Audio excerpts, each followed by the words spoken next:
Fala pessoal, Maiana Reis aqui de volta neste canal para trazer mais um vídeo sobre a vivência dessa mulher trans e travesti que tem muita história para te contar, hein? Então fica aqui ligadinho porque eu vou tentar manter este canal firme de vídeo e hoje eu quero falar um pouquinho com vocês de como foi a minha transição. Muita gente deve achar que a transição de gênero de uma mulher trans é assim, ó.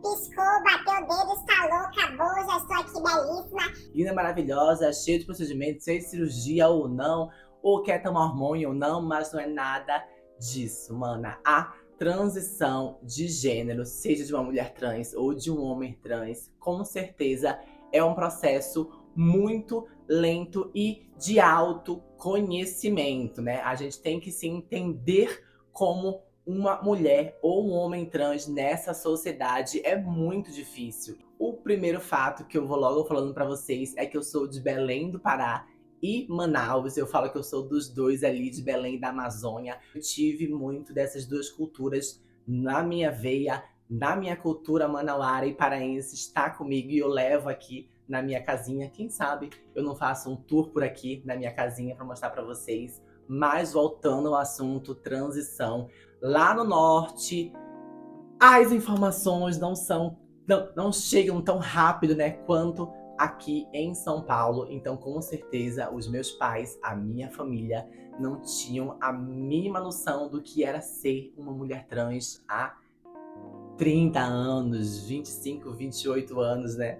Lá em Belém, Manaus. Então, quando eles perceberam que aquele menininho não era igual ao meu irmão, que adorava jogar bola, peteca, futebol, eu não gostava de nada disso. Para eles, com certeza, foi muito difícil, né, essa percepção de que tinha alguma coisa ali muito diferente do meu irmão, que era considerado, né, o homem na sociedade. Para quem já me conhece, já assistiu eu falando em alguns podcasts, a minha convivência com a minha família foi bem difícil. Eu sofri muitas coisinhas que eu vou contar aqui para vocês, mas falando da minha transição, eu tive uma infância e uma adolescência, como eu falei para vocês aqui, eu nunca me entendi como um menino, essa é a verdade.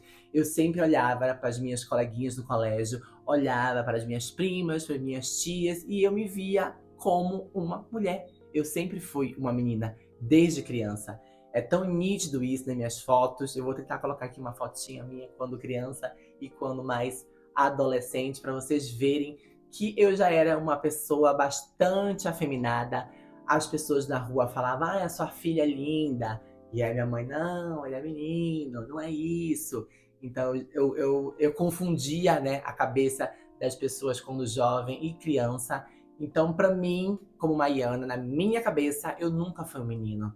Eu nunca tive trejeitos de menino que falam na sociedade, né? Ser mais masculino, sentar com a perna fechada, falar mais grosso. Não, eu sempre tive esse lado feminino muito mais exalado em mim.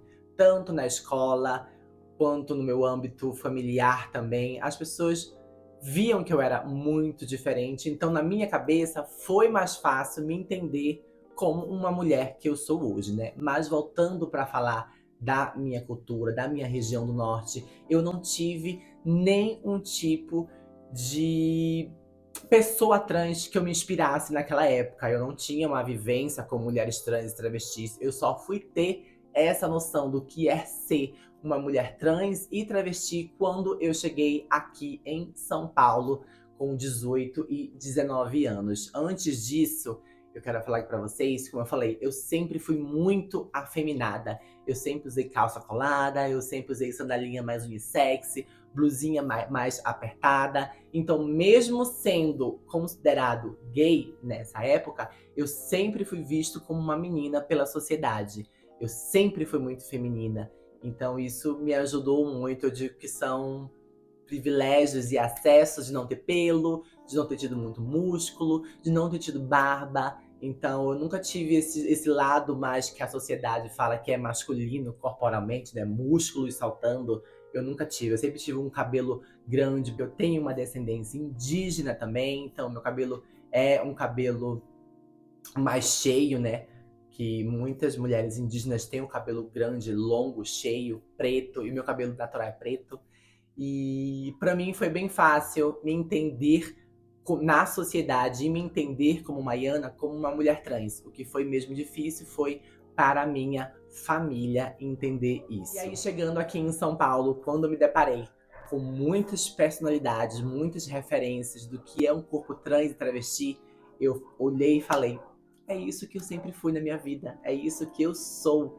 Eu sou uma mulher trans e travesti, e foi aí que eu dei o meu pontapé inicial, né, para começar a tomar os meus hormônios, para começar a me entender melhor como uma mulher trans. E para quem lembra aí do falecido Orkut, que falam que vai voltar, né? Não sei. Dizendo as pessoas que podem voltar, o Orkut pode voltar, né?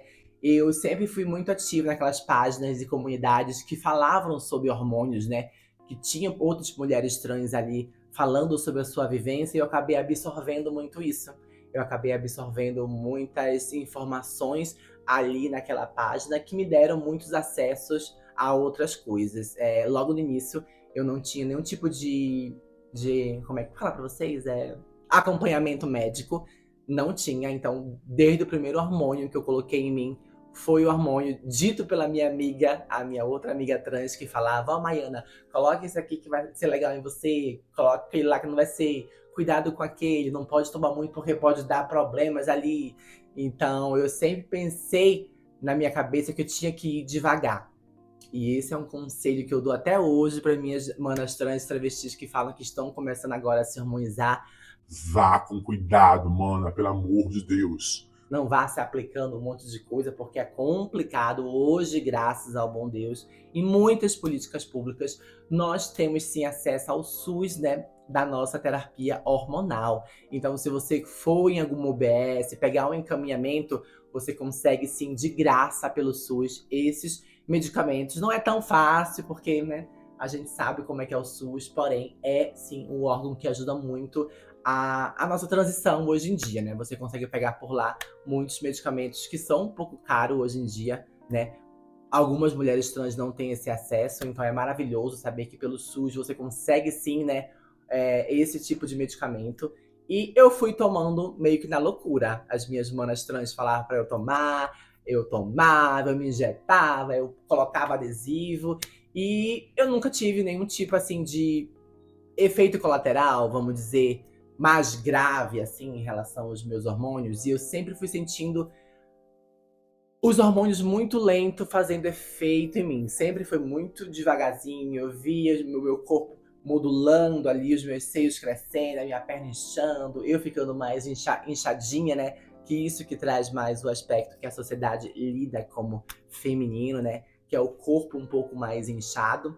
E eu sempre amei acompanhar essa minha transição bem lenta, me ver no espelho a cada dia mais mudando, ser diferente, ser o que eu sempre almejei ser, que era uma mulher socialmente lida como uma mulher, socialmente tendo os meus direitos, né, como uma mulher, que hoje o nosso corpo trans e travesti, ele tem sim esses direitos pela lei, né? A gente tem esses direitos, a gente consegue lutar por eles, a gente já consegue retificar o nome, também quero falar um pouco sobre isso mais na frente, de como eu retifiquei o meu nome, que foi também por um programa do governo, que foi praticamente de graça, né? E a minha transição foi essa, é uma transição muito lenta, eu costumo dizer. Pra vocês terem noção, eu só fui fazer a minha primeira cirurgia, que foi, coloquei as minhas mamas, né, a cirurgia dos seios, depois de quase 10 anos de transição. Porque eu, Maiana, nunca quis. Eu, Maiana, gostava do meu corpo como era. Eu sempre pensei assim, eu vou primeiro construir a minha casa, né, alugada, mas era minha. Eu vou primeiro ter uma estabilidade financeira, eu vou primeiro ter minha televisão, ter o meu armário, ter minha roupa, ter as minhas coisas, ter o meu ponto, meu porto seguro, aonde eu possa voltar, né, de um dia longo de trabalho para minha casa e pensar e olhar para o lado e falar: nossa, tudo é meu. Eu construí tudo isso. Então demorou muito, né, para isso acontecer, demorou muito para que eu conseguisse comprar as minhas coisinhas, mas aos poucos, com a cabeça no lugar, né, não ouvindo aqueles amigos que querem te levar pro fundo do poço, porque a nossa comunidade está cheia disso, ainda mais a comunidade trans, que muitos meninos querem passar a perna na outra, querem derrubar a outra. Então você tem que ter cuidado, mana, com isso. E foi isso. Eu consegui realizar vários sonhos da minha vida, eu costumo dizer, indo devagar. Eu fui saboreando o meu processo de ser uma mulher trans devagar. Porque eu acho que quando a pessoa já faz tudo de uma vez, já se modifica por completo, eu acho que ela em algum momento vai se perder, né? Porque a gente consegue se entender tão lentamente, o seu nome, o seu processo, ouvir pela primeira vez o ela na rua, ouvir pela primeira vez senhora. Isso são algo, assim, é algo que muda a vida de uma mulher trans, né? Porque o que a gente quer nessa sociedade é apenas existir, é apenas o respeito, é apenas o direito de ir e vir, né? Então, quando você fala para a sociedade, fala para o mundão, eu sou uma mulher trans e ponto final. É isso que a gente quer. Então, quando a gente passa por essa transição e a gente começa a se identificar para a sociedade como mulher ou homem, é surreal, a nossa vida muda por completo, porque é isso que nós somos. Foi isso que a gente foi criada para ser desde o início. A gente se descobriu assim, entendeu? E a gente afirmar, a gente poder gritar hoje em dia para todo mundo o que a gente é maravilhoso, né? Porque a gente sabe que alguns anos atrás a gente não tinha nenhum tipo de direito na nossa comunidade, a gente não podia nem sair na rua porque isso era um crime, para você que não sabe. Então, saber que hoje em dia a gente tem esses direitos, né, nas nossas mãos, a gente pode entrar em lugares que antes a gente não podia, isso já é uma grande vitória. E ter me tornado a Maiana que eu sou hoje, com certeza é o meu maior ato de orgulho, é o meu maior ato de amor que eu tenho comigo mesma, de saber que eu consegui vencer, que eu consegui construir uma família, que eu consegui construir uma moradia segura para mim, que eu consegui construir laços afetivos que eu com certeza vou levar para a minha vida toda. E tudo isso eu só consegui depois que eu transicionei para este mulherão que vocês estão vendo aqui, né, mana? Não foi fácil. Eu vou contar ao longo dos vídeos aqui esse trajeto maior para vocês, né? Mas o vídeo de hoje foi mais para falar um pouquinho dessa minha transição, né? De como foi essa minha descoberta, de como foi eu saber quem eu era. É muito sobre isso, né? Acho que poucas pessoas hoje em dia sabem quem são. Hoje em dia sabem se olhar no espelho e se dar bem com o que vê, né? E graças ao bom Deus eu já consigo olhar hoje em dia pro espelho, ter muito orgulho do que eu vejo nele, porque eu vejo uma mulher muito forte e batalhadora, e vocês vão conhecer mais essa menina doida que está aqui, capricorniana, né? E é isso, pessoal. Bom, minha mana, espero que você tenha gostado de mais um vídeo aqui da sua mana Tronzinha aqui falando da sua transição de gênero. Comenta, compartilha, comenta aqui o que você achou, se tá bom o áudio, se não tá, o cenário tá escuro, se não tá, porque a gente vai modificando aos pouquinhos pra vocês. E me segue lá no Instagram, que eu vou deixar em algum lugar aqui aparecendo. Maiana Reis, é bem fácil de achar. E a gente bate um papo mais por lá, tá bom? Então, logo, logo volto aqui com mais um vídeo. Eu vou tentar trazer 3 vídeos por semana, né? E logo, logo uma surpresinha aí, sentado do meu lado aqui, quem sabe, logo, logo. Mas um beijo pra vocês e é nessa que eu vou. Um beijo!